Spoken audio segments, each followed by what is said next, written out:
WCBI News at 10 starts now.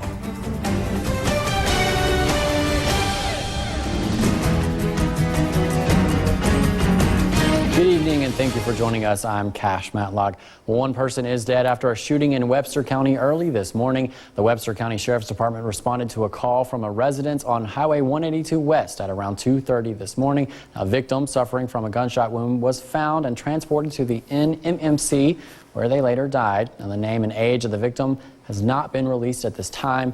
Sheriff's deputies say the shooting suspect was taken into custody at around 6:30 this morning. Now, this is an ongoing investigation, and we're going to have the latest details as those become available. And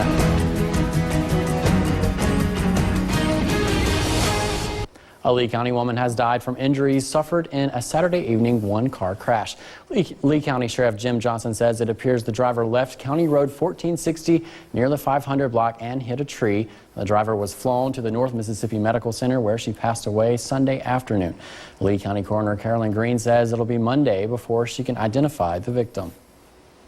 Well, an escaped state inmate is back behind bars tonight. 59-year-old Benny Ray Blancett was taken into custody Saturday night around 11 o'clock by an MDOC checkpoint in Sunflower County.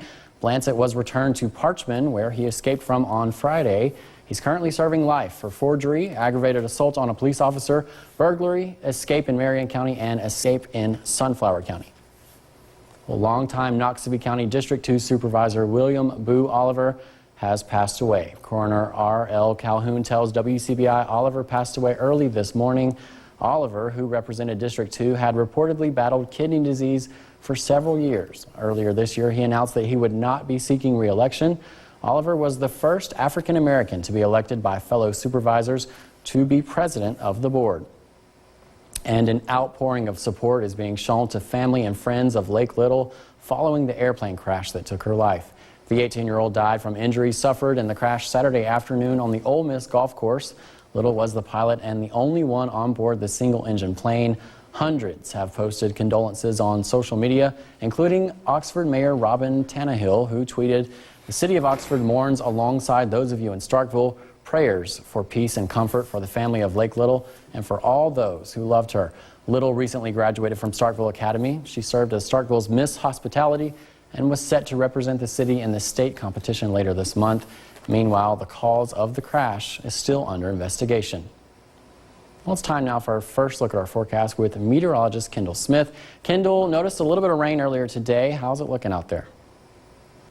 Well, Cash, you are right. We saw some pretty powerful showers and thunderstorms roll through our area this afternoon and evening, but they left behind some pretty neat rainbows. This picture was sent in to us by Abby Sullivan of a low-to-the-ground rainbow. I'll try to back out so the way so you can see this. It's right over her pool in Louisville. That was a pretty neat rainbow. And this picture was sent in to us by Diana L. Brown of a rainbow in her backyard in Nanawoya. So if you ever get any neat pictures like this, make sure to send them in to us at WCBI Weather on all social media platforms. We would love to see them. Now, on Doppler radar, we are currently dry. All of that shower and thunderstorm activity has since pushed off to our east, leaving us with clear conditions as we go throughout your overnight hours. And it's pretty comfortable out there. Temperatures are sitting in the low to mid 70s, 72 in Columbus, 78 is our warm spot in Tupelo, and 76 in Winona. Now, as we go throughout the overnight hours, temperatures will drop down into the low 70s. Another warm and muggy night is in store for us, and winds will be calm out of the northwest. Cash? All right, thanks, Kendall. Well, a church in Tupelo has a new pastor, and for the first time in over 150 years, they're doing things a little differently. Our Tyler Hull has more on the story. Amber Jackson has been named the new pastor of the First United Methodist Church in Tupelo. Jackson says his new position is more than just a title. He says the position holds historic value.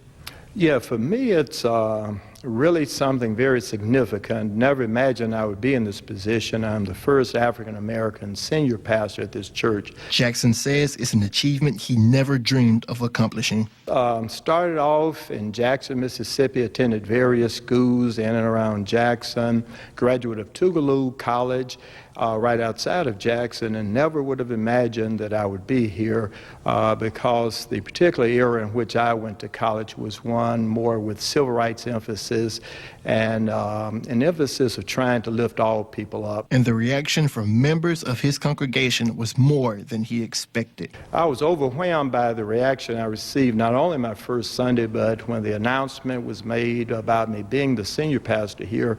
Got phone calls, letters.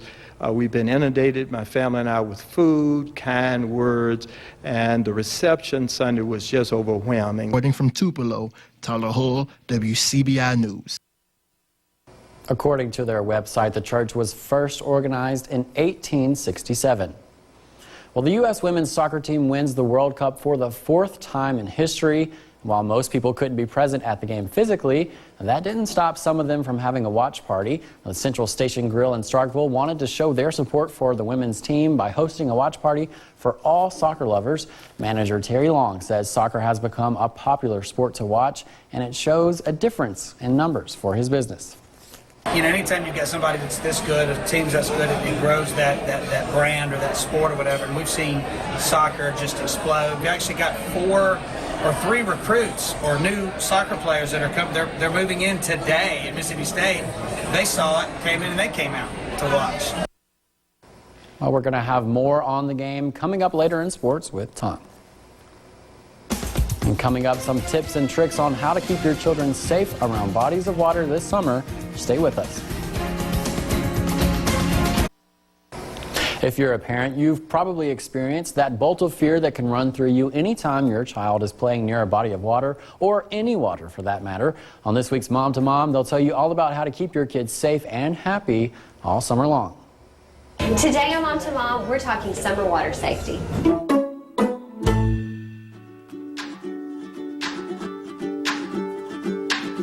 Joining us today is Kayla Barrett. She's with Aqua Tots. Thank you so much for having us. Thank you for coming.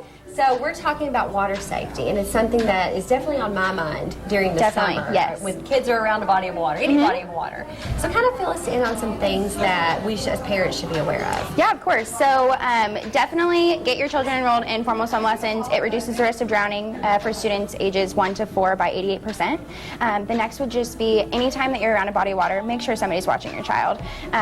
You never know what could happen in a split second. It takes as little as 20 seconds to actually drown in a body of water, and most often than not, it's completely silent. So just being very aware of your surroundings and your children. The next would be if you ever have to use any type of flotation device, whether that be water wings, puddle jumpers, make sure that they are U.S. Coast Guard approved. And last but not least, understanding the signs of drowning, knowing CPR, and just being very aware. Exactly. So you mentioned swim lessons. What is that perfect age to start swim lessons? Yeah, as soon as you can. We here start swim lessons off as young as 4 months old, and that's because when you're starting them off younger, they're never going to develop a fear of the water. We teach them safety skills, so turning to their backs and things like that are very important, especially at a young age. Such great info. Thank you so much, Kayla. Yeah, thank you. All right, moms, connect with me on Facebook, and I'll see you next week.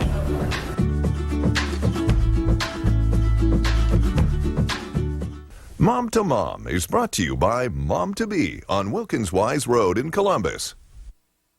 A superhero, animation, music, and a scare or two. There was something for everyone in theaters this weekend, and moviegoers turned out. David Daniel has estimates for the weekend top 5.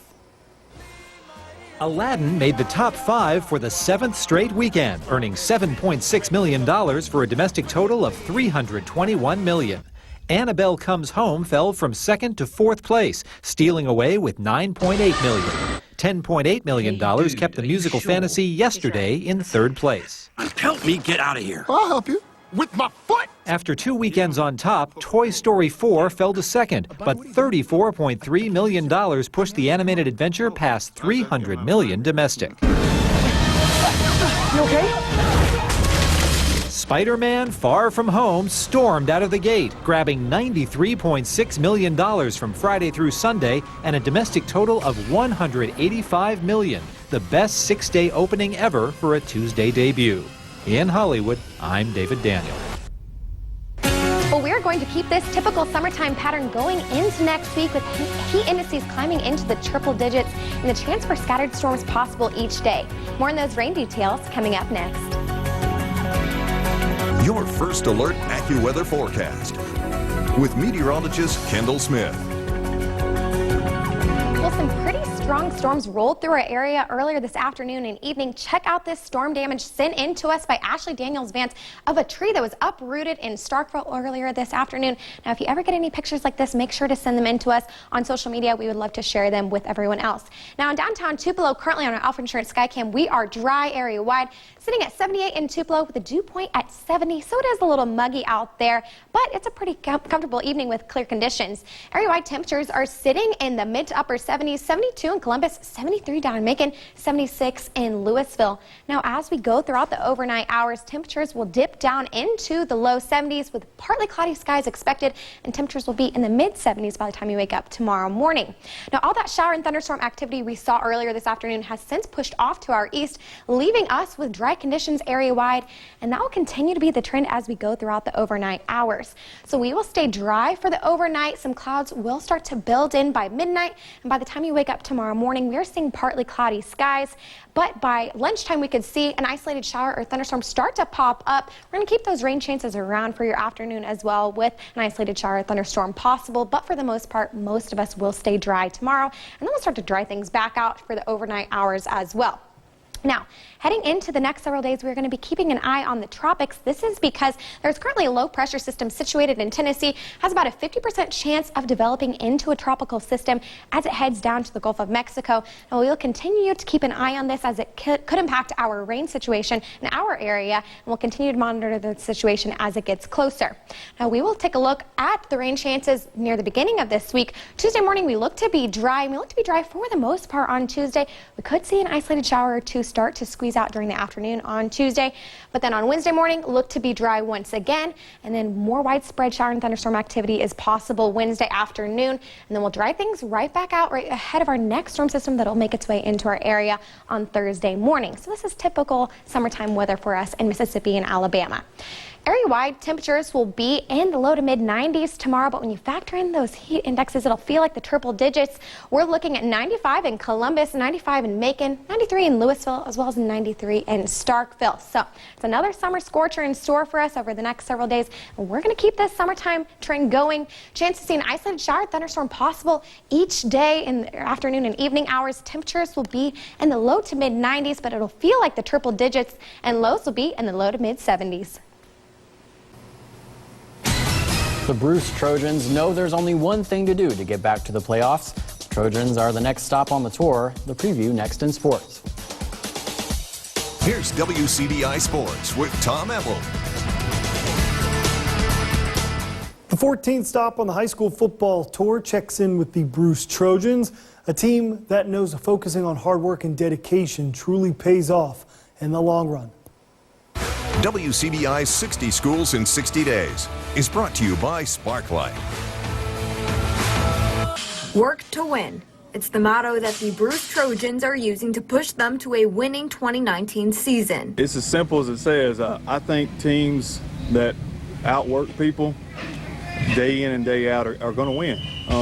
You know, hard work beats talent when talent doesn't work hard. Work in the weight room, work in the classroom, just to win the game. The Trojans know to become the winning program it wants to be, it takes plenty of hard work. That's why this season the Trojans are using it as motivation to keep pushing. You're not always going to catch lightning in a bottle. So I think if you can, as a coach, you know, it's kind of cliche, but improve each year. We want to win more games than we won last year. We want to make a deeper playoff run. We've been hitting the weights hard, better conditioning. We go over more than we did last year, so maybe that'll result in more wins. The Trojans may have lost more than a handful of seniors from last year, but they've replenished them. Now it's up to this group of older guys to pay it forward. They got to stay strong, keep their mentality strong, get stronger as well. You know, hold yourself up on the field, be accountable for your actions, and try to control yourself. The Trojans have built a formula of hard work along with attention to detail and believe that will equal to more wins on the field. Making sure that we know that every play counts. We lost 2 ball games last year by less than 6 points. You know, we did improve last year from the first year. We won double our win total, and we got in the playoffs. We just unfortunately got first round seed against the eventual state champion. So, you know, I think those little things like that will help pay off in the win total. We definitely been a sleeper for the past 2-3 years, I know. Bruce was kind of up there, and then we fell off, but we working on that right now.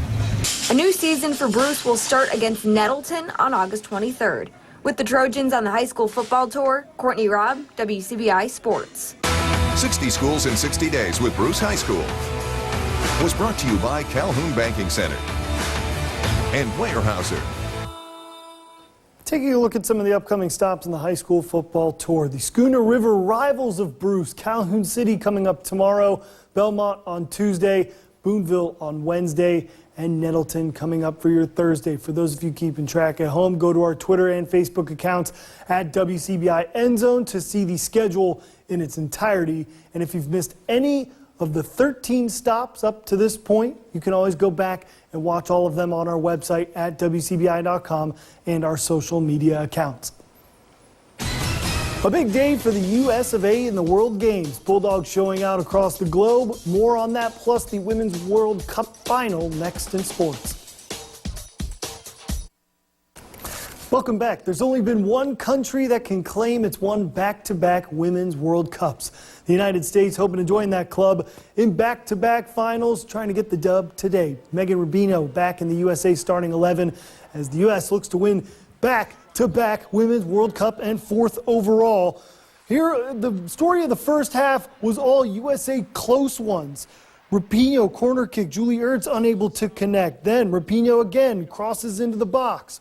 Sam Mew is there with a header, but Sari van Vinedal of the Netherlands was fantastic under goal, making save after save. U.S. with chance after chance, but nothing going there. Alex Morgan's shot is off. And then right before the end of the first half, Morgan again, left foot. Beautiful save here. So it's 0-0 at halftime. But then in the second half, Team USA will be able to get on the board. Ball deflected into the box. Morgan goes down. It'd be initially ruled a corner kick, but we would go to the VAR, the video assistant referee. And as you see, Morgan gets hit with a high boot inside the box. Referee rules it a penalty, so it would be up to Megan Rapinoe. She'd be on goal for the penalty shot. And make no mistake, cash, money, right foot, nothing but gold. She'd actually take home the gold boot in this one. There's the patented celebration. And then one more just for good health. Rose Lavelle, check out this strike with the left foot into the corner net. Gives the U.S. the 2-0 lead. They go on to win by that score. Final whistle. USA defends their World Cup championship. They defeat the Netherlands 2-0, winning their 4th Women's World Cup overall. That leads the entire world, because of course it does, because America. Mississippi State rising sophomore Reggie Perry named the MVP in the Team USA Under-19's gold medal in the FIBA World Cup. Perry averaging 13 points and 8 rebounds in the USA's gold medal run, including 10 points and 4 rebounds in the USA's final win over Mali, 93-79. And just when you thought America was done, Mississippi State women's basketball making the U.S. proud all over the world. Hail State Hoops advancing to the semifinals of the World University Games with an 87-79 win over China.